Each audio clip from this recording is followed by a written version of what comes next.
De nieuwe opvang zit in een oude winkel van Poys Supermerken. Een hele verbetering in vergelijking met het oude onderkomen. Het is vooral de ruimte. Schildpadden hebben meer ruimte en het klimaat kunnen we beter beheersen. Het vervier van de schildpadden zou ik wel met gewone auto's kennen, maar ideaal is dat allermeest.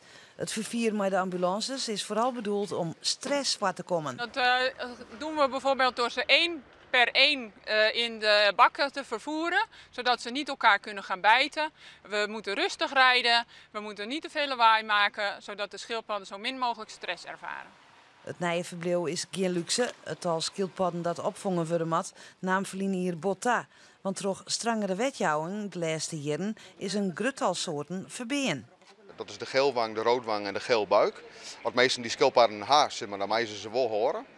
Ja, dus tot het eerste, maar worden ze kwijt, dan moeten ze net verkeerpje. Ik net uitjaan aan een oor, maar dan moeten ze eigenlijk alleen maar naar een opvang. De opvang kan nou weer jaren vooruit. We kunnen hier rond het 10.000 schildpadden opvangen, dus dat kunnen we voorlopig wel even vooruit.